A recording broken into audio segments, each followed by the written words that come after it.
Tadi kami ingin tabayun tentang ceramah tausiah Ustaz di YouTube bahwa musik itu halal atau dibolehkan. Jazakallah khair. Antum kapan melihat tayangan saya?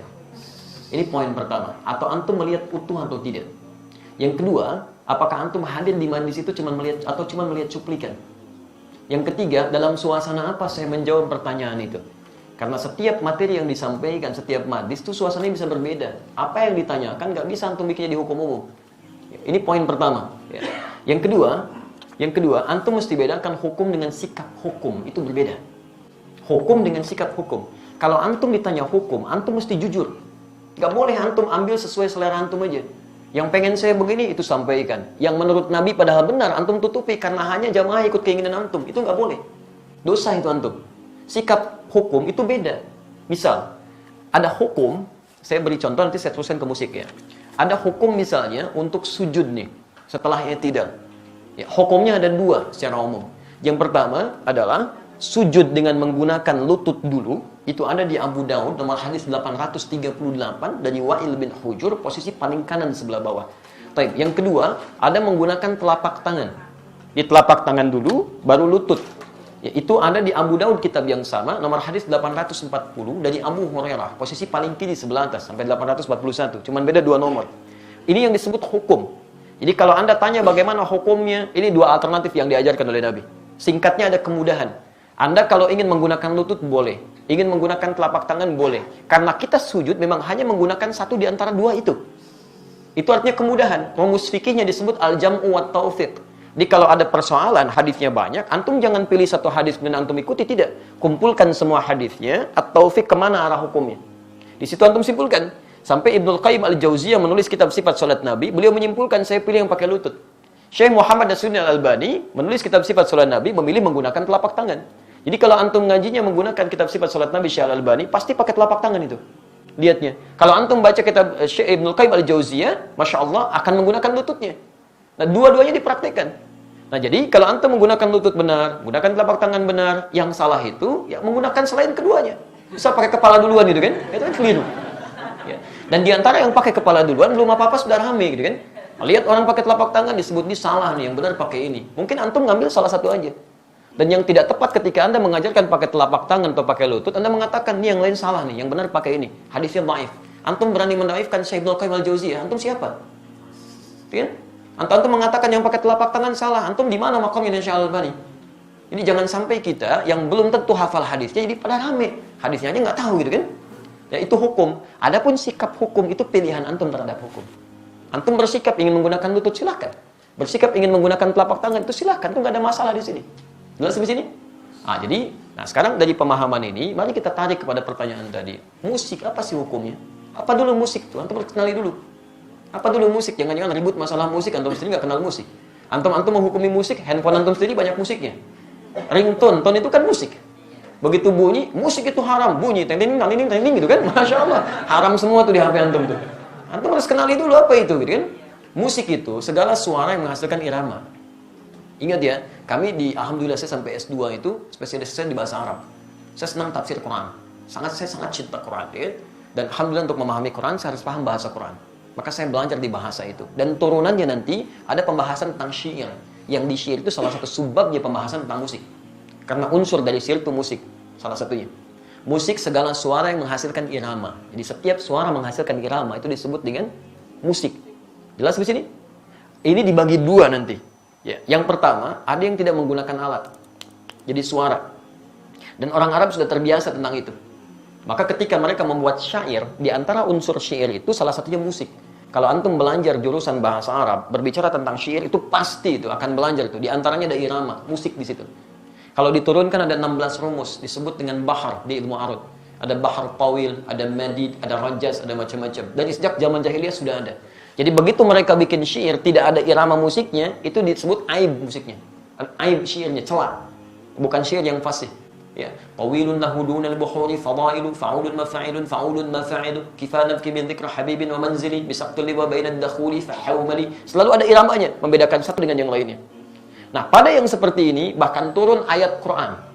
Saya ulang ya, bahkan surah khusus yang membahas tentang kebiasaan mereka. Surah ke-26 disebut asy-syu'ara.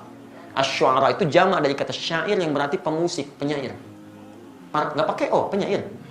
Oh, itu penyair. Saya ulang ya, penyair. Jamaknya asy'ara. Tayyib, kalau antum baca nanti dari ayat 224 sampai ke ujungnya, singkatnya apa? Ada kebiasaan-kebiasaan mereka ketika ayat turun dicela oleh Quran. Dicela oleh Quran. Wasyu'ara yattabi'uhumul ghawun, dan para penyair itu seringkali menghadirkan hal yang tidak bermanfaat. Wa hum fi kulli wadin yahimun, ada yang datang ke lembah-lembah nyari inspirasi sehingga ibadah ditinggalin. Datang ke lembah, jadi apa Pak? Jadi ilham. Kan ilham tetangga Bapak. Oh enggak, saya di sini. Jadi itu, dari inspirasi, nulis macam-macam. Sehingga maaf, kebaikan-kebaikan diabaikan. Kan sholat tertinggal, macam-macam tertinggal. Zaman jahiliyah banyak yang begitu. Sehingga ketika zaman Islam dibedakan. Yang seperti ini gak ada banyak manfaatnya. Bahkan ada yang menuduh Nabi SAW. Ada yang menyerang Nabi dengan syair. Banyak. Ada Zuhair bin Abi Salma sebelum dia taubat. Nyerang Nabi itu. Disebutkan begini, dan sebagainya. Apa yang terjadi? Sisi lain, banyak juga penyair muslim. Di antaranya Hasan bin Sabit. Hasan bin Sabit bahkan langsung disebut sebagai syairun Nabi. Seorang penyair yang membela Nabi SAW. Jadi begitu di sudut sana mencela Nabi, di sini kemudian membalas dengan membela Nabi SAW. Dan tidak sedikit pembelaan itu dihasilkan lewat syair. Yang seperti ini langsung disanjung oleh Quran. Illal ladzina amanu, kecuali para penyair yang beriman kepada Allah Subhanahu wa taala. Yang dengan syairnya dijadikan untuk membela Islam dan mengangkat nilai-nilai kebaikan. Jelas sampai sini dulu? Ini sisi yang pertama. Jadi Anda bayangkan, Anda mesti fair di sini. Ada ayat yang mencela keadaan tertentu, ada ayat yang kemudian mengangkat nilai kebaikan di situ. Jelas? Bahkan Nabi SAW pernah kemudian meluruskan ketika seseorang memuji Nabi untuk mengkultuskan. Jangan sebutkan itu, sebutkan yang lain. Dan Nabi SAW ketika pulang dari perang Tabuk pulang, itu disambut dengan syair. Dan beliau diam. Tala'al badru alaina min thaniyatil wada'i, wajib syukru alaina, mada'a lillahi da'i. Dan antum ada yang kemudian membuat dengan musik-musik kasidah itu. Itu asalnya kan itu syair. Ya, dari madid rumusnya. Tala'al badru alaina min thaniyatil wada'i wajib syukru alaina mada'a lillahi da'i. Ada semuanya di situ. Ya. Sampai orang Arab itu, Bu, Pak, jangankan masalah seperti itu, lihat binatang, lihat macam-macam, itu memang itu Masya Allah, itu langsung bisa bikin syair. Refleksnya syair. Itu lihat burung aja, burung bulbul lompat-lompat bikin syair. Al-Asma'i pernah bikin, cuma gara-gara burung bulbul lompat ke dahan-dahan bikin syair. Sautu safiril bulbuli hayyaja qalbi thamili al-mawazahu ma'a ma zahila dhul muqali fa anta yasridi wa sayyidi wa mawlali fakam tayyumuni ghajirin uqalqali qataftuhu min wajhatin fi hadha ar-rajuli faqala la faqad ghada muharmili wal walad wali yawaydani faqultu la tuwalbili fabayyinu lu'lu'ali qalat lahu hina kadha in hadha dhul muqali kahatan kakailali tabtabi ada semuanya. Dia bikin itu. Dan dalam suasana membikin itu Nabi biasa saja. Jadi ketika buruk dicela oleh Nabi, ketika baik didiamkan oleh Nabi. Maka dari sini ulama sepakat dalam persoalan syair, musik yang berasal dari suara. Awas ya, berasal dari suara itu terbagi pada dua bagian. Ada yang dicela sampai tingkat keharaman ketika menjauhkan dari Allah Subhanahu wa taala, membuat diri lalai, makruh dengan kalimat-kalimat yang tidak pantas itu yang haram. Jelas? Tapi kalau yang dimaksudkan kalimat-kalimat kebaikan, sampai Imam Syafi'i punya syair disebut Diwan Asy-Syafi'i, ajakan pada kebaikan, ketaatan di situ, itu dibenarkan oleh para ulama. Tidak ada masalah di situ yang disebut dengan hukum boleh. Jelas di sini? Jadi pernyataan saya jangan di framing gitu kan, jangan dipotong seakan-akan Ustaz dibolehkan ini. Kata siapa? Saya nggak pernah membolehkan itu. Hukumnya ada di Quran, turun sejarahnya, antum bisa lihat, ini yang tidak boleh, ini yang boleh. Nah, sekarang alat musik. Bagaimana dengan alat-alat musik? Antum bisa perhatikan kalau munculkan hadis-hadisnya, ada yang langsung dicela, bahkan didekatkan dengan zina.